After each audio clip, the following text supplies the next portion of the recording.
situation in Afghanistan is extremely disturbing, very concerning, I know, to all Australians, and none more so than our veterans community right across the country. And in a moment I want to make some very specific remarks to our veterans. What I can assure you is that the National Security Committee of the Cabinet has been meeting every day. We met again this morning for several hours as we continue to finalise the operational plans that are already being swung into place, not just here, but of course in the Middle East and overseas, and in preparations for what we are hoping to do over the course of this week. As I said earlier, on Sunday, I don't propose to go into any of the details of those plans at this point, but I do intend at the appropriate moment to stand before you again and update you on the progress of those operations.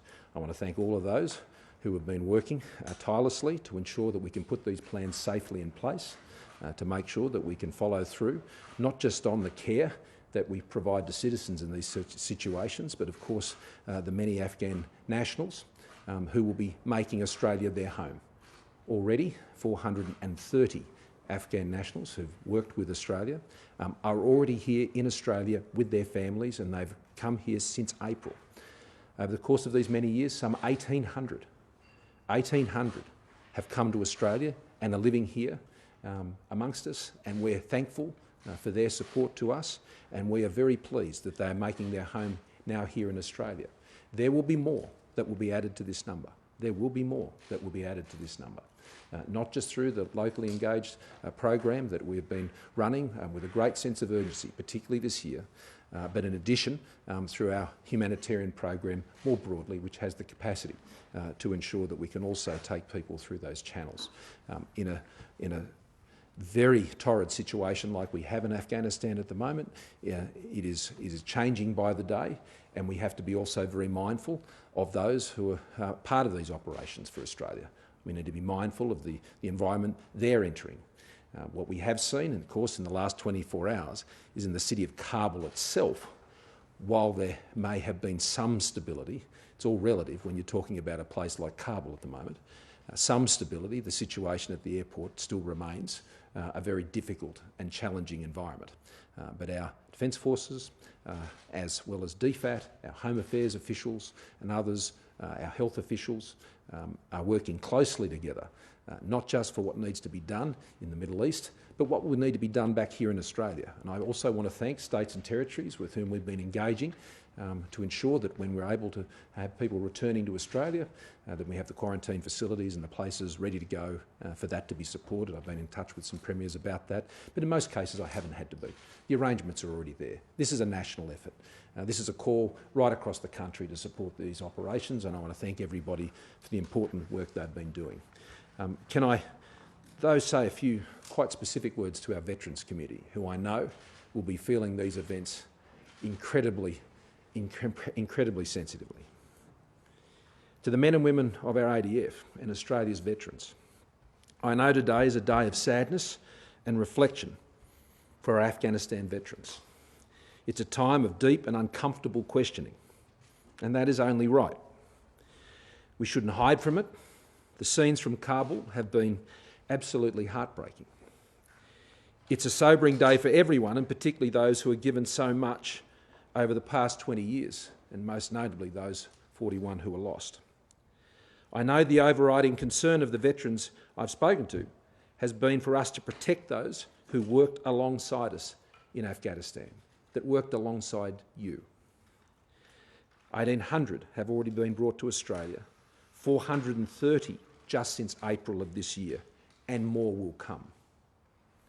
I want you to know that we will continue to do everything we can for those who have stood with us, as we have to this day. But I want to talk openly to veterans that despite our best efforts, I know that support won't reach all that it should. On the ground, events have overtaken many efforts. We wish it were different. Today, we remember that tens of thousands of Australians and their families made extraordinary sacrifices for our mission in Afghanistan. Those who went didn't get to decide where they went or the cause that they're asked to serve. They went because they'd signed on to serve their country. They'd signed on to be the professionals, soldiers, passionate about their country, to serve under their flag and in the name of Australia. Sacrifices that will always be honoured and always remembered.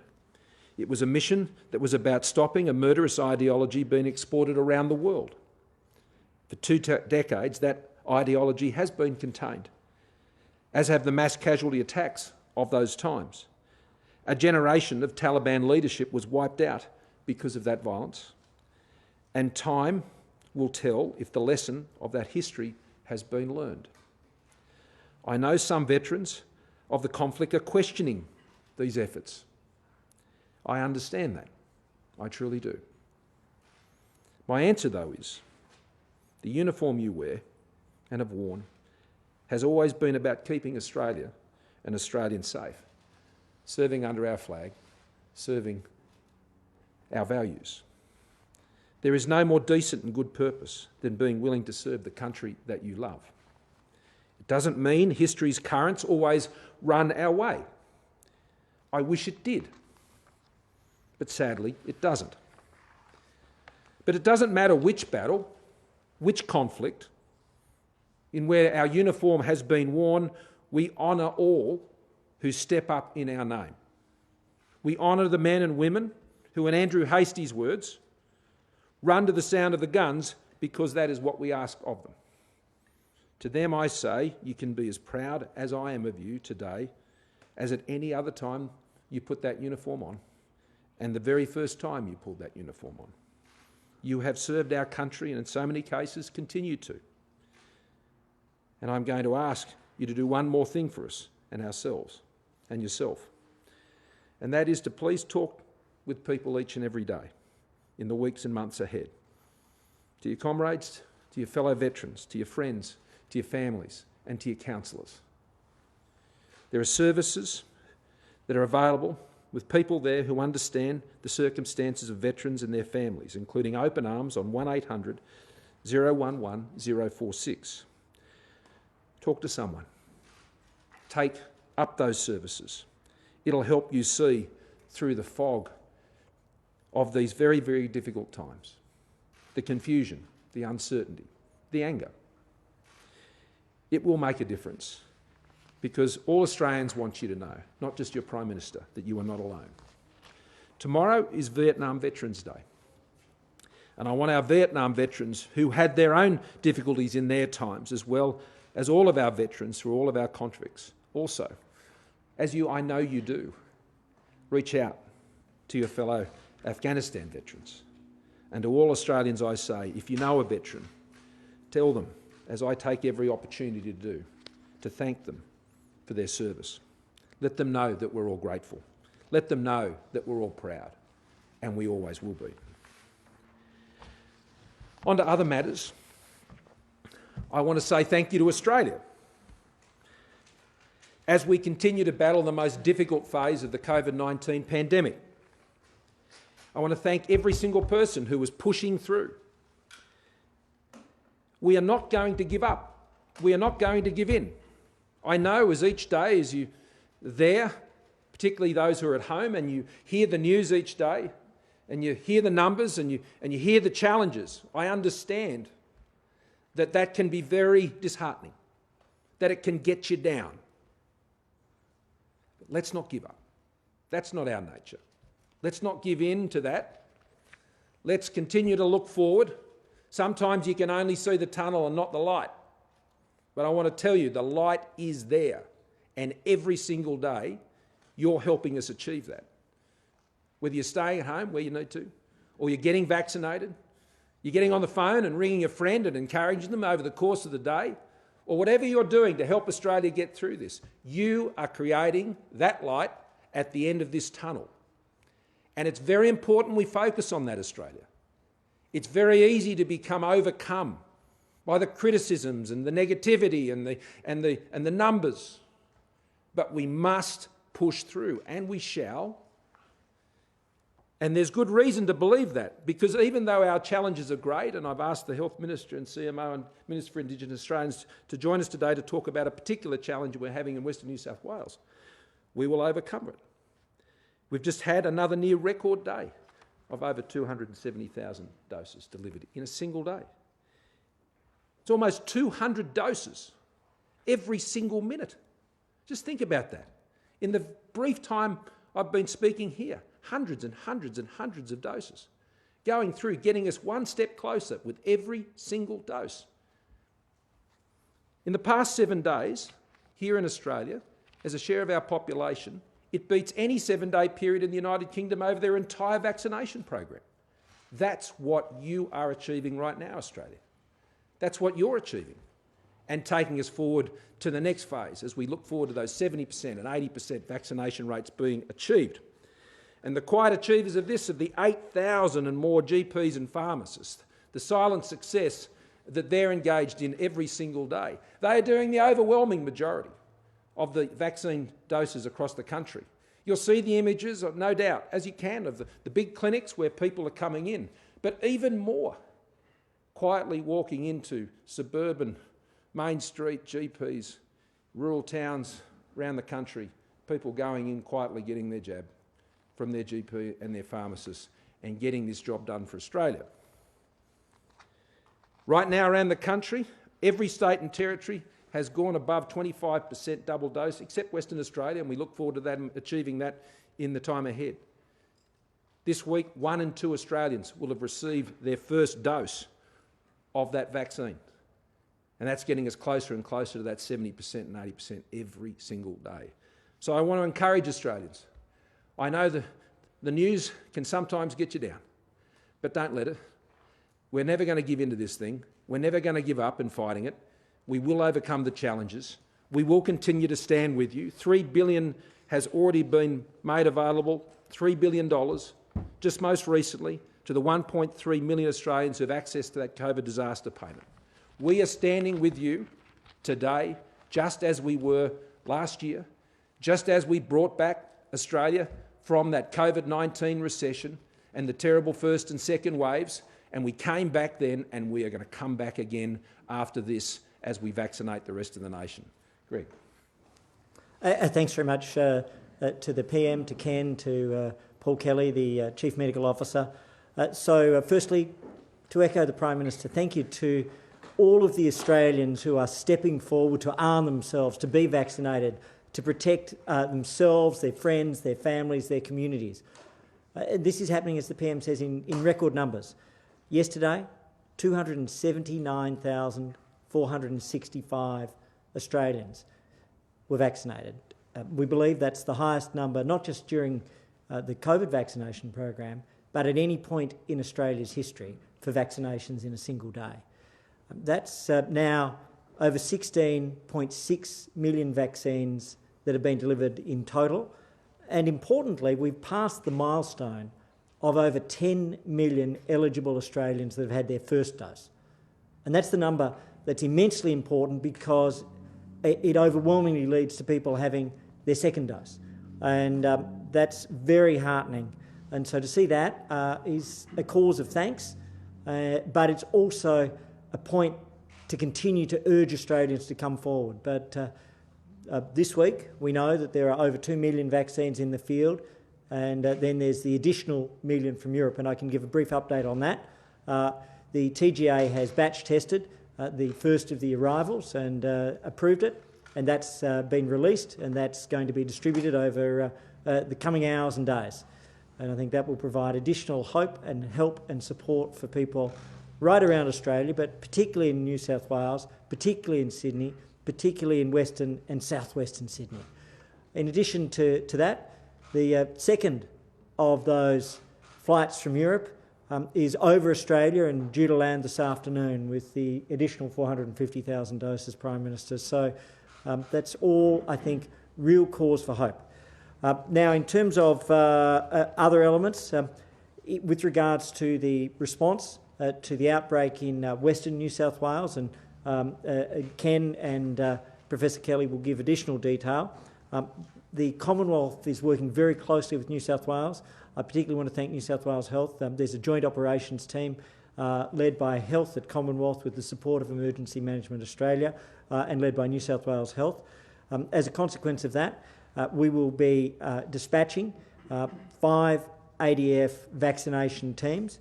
They will comprise up to 14 members. The first of those teams will arrive in Western New South Wales tomorrow, and others will arrive over the coming days.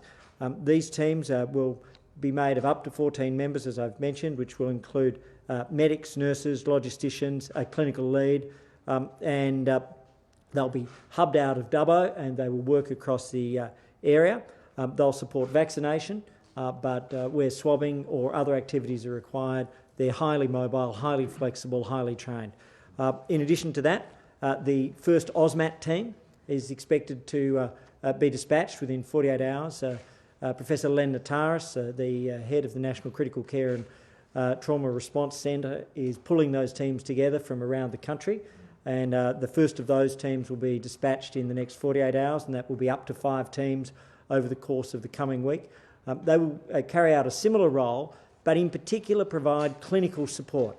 So if there are any hospitals, any areas where the health services are in some way, shape or form impaired by furloughed workers or stressed, they're ready to step up. These are some of the absolute heroes and most extraordinary people in the Australian medical system, and they've helped us throughout the course of the last 18 months, and they'll continue to help us.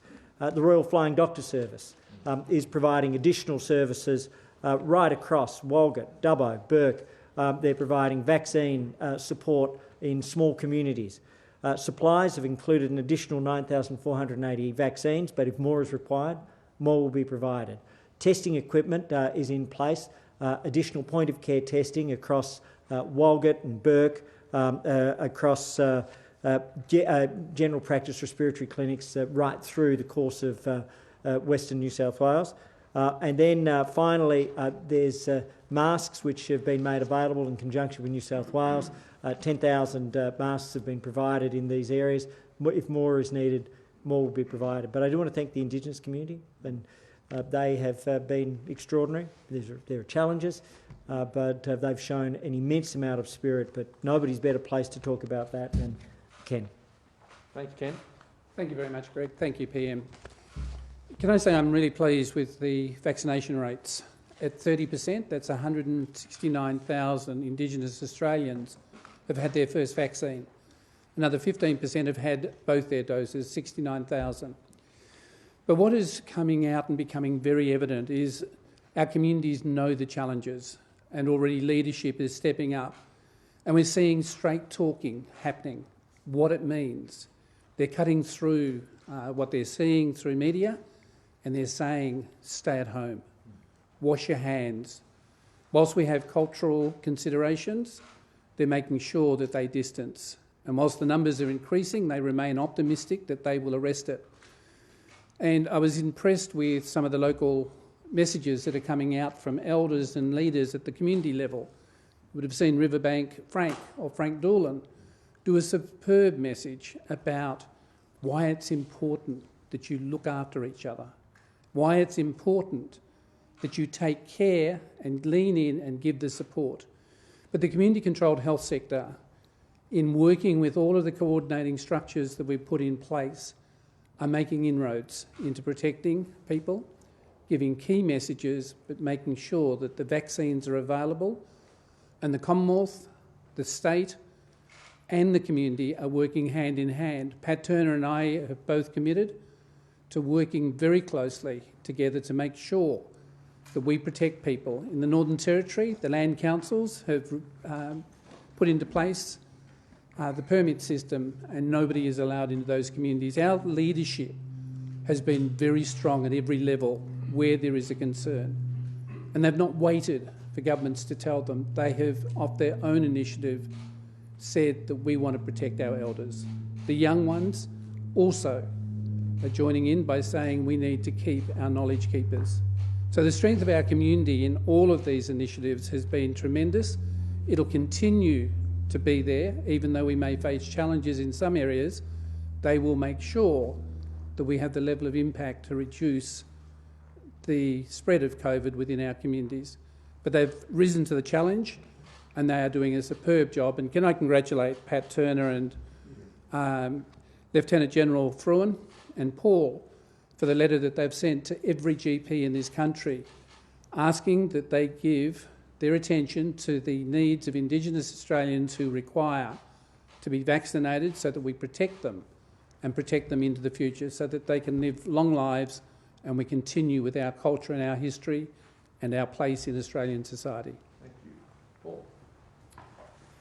Thank you, PM and ministers. So I'd just like to join the other speakers today talking about a message of hope. There is hope. And that hope comes from the collaboration that Minister Wyatt has just talked about. I've learnt over many years from Aboriginal Australians and the Aboriginal community-controlled sector about that importance of listening to each other, of that trust that can build through collaboration. And I've seen that right throughout the pandemic in relation to our work with Indigenous Australia, and most importantly in the last couple of days. There's no question about who's in charge of what, who's responsible for what. Everyone is getting together and helping that emerging situation in Western New South Wales, which is very, very concerning. And so there is hope there, and the two ministers and PM have already talked to that about how that's working.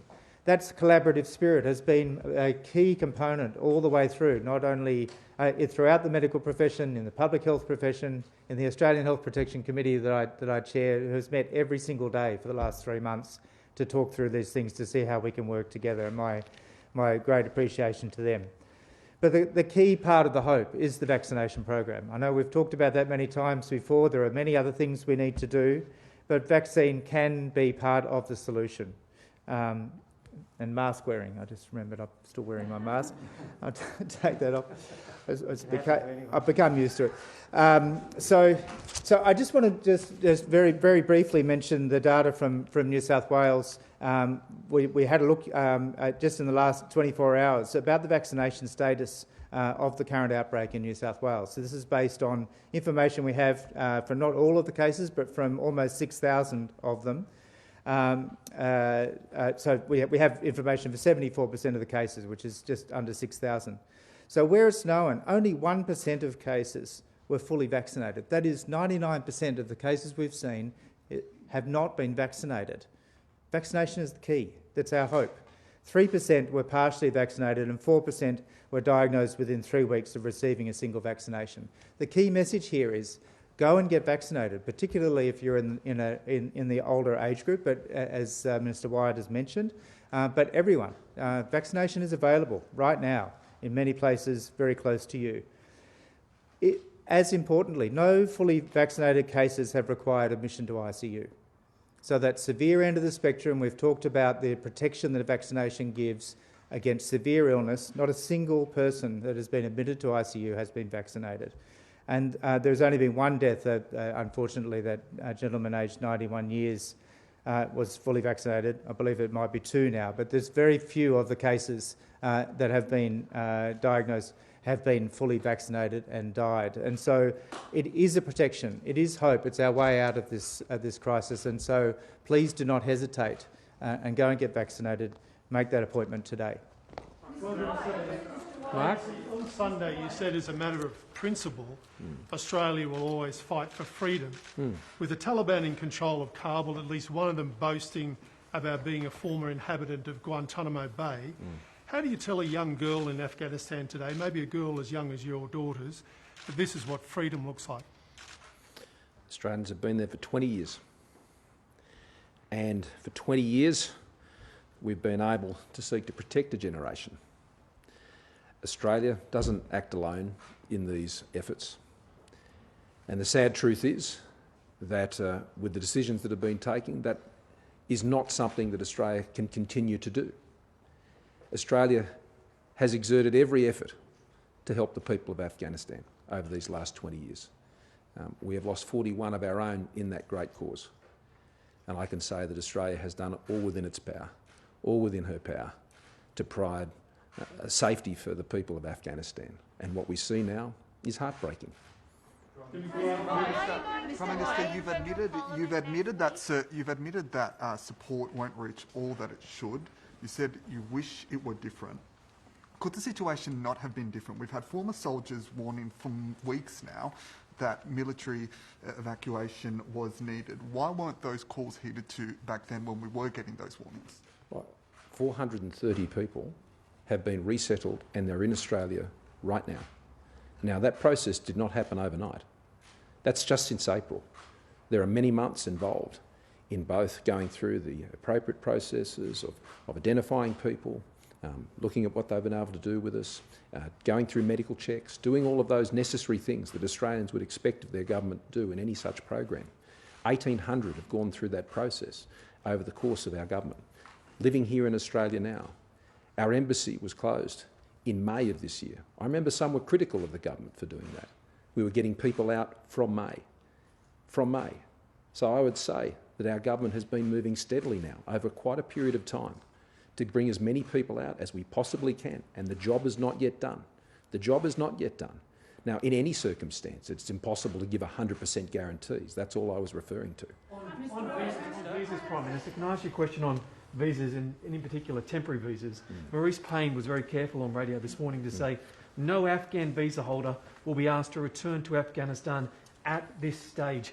Alex Hawke has also just issued a statement to say no Afghan visa holder currently in Australia will be asked to return to Afghanistan while the security situation remains so dire. It's very clear the situation in Afghanistan isn't going to improve. So why don't we allow those on temporary visas in Australia to apply for permanent residency and finally become Australian?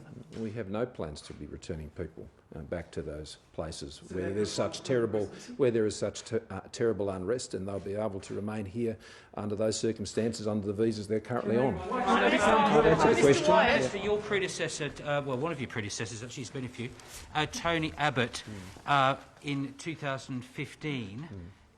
Issued 12,000 place spots for Syrian refugees. Will you do the same, given that one of the elements of the pandemic budget was that you actually reduced the humanitarian intake by 5,000 from 18,750 to 13,750? You've got plenty of space to offer a special intake for the people that Australia have a particular responsibility for. One of the things we have been doing now for some time is there are those who have been able to come out under the locally engaged employees program. And I said 1,800 people and their families have already come out, some 430 just since April of this year. And the pace of that program has been running at a very high level. The only other time it ran as high as that, I remember it well. I was Immigration Minister at the time. It was back in 2013, and well over 500 visas were issued while I was Immigration Minister, getting Afghan interpreters and others who are working with our forces to Australia to safety. So we've done it before and we are doing it again. And then there are others who haven't been involved with Australia's operations like that. And what we have done is ensured that we can basically hand over case files that have been looked at in that context, and they are being processed through the humanitarian program. We do have a very strong humanitarian program. Indeed, only Canada's on a per capita basis is higher than Australia's. And the rates that we have had, I think Australia can look very favourably on. I mean, our communities have people right across the country who have come out under our humanitarian program. Indeed, they were celebrated as champions at the most recent Olympics. People have come through that. People have come through that program. And so, what I'm suggesting is we are considering all of these issues. But I'll tell you what I'm focused on right now. Right now, I'm focused on the very desperate situation that exists in Kabul right now, and making sure that the operations that we are mounting are successful, that those Australians who are involved in those operations are doing it in a way which is both protective of their safety, but also getting the mission done. And so the government is very focused on that right now. That is the operational priority right at this moment. That is why the National Security Committee I'm chairing every single day as we oversight these operations and make sure that job gets done. There are many other issues, Andrew, you're right, that need to be then considered as we go forward, and they indeed will be.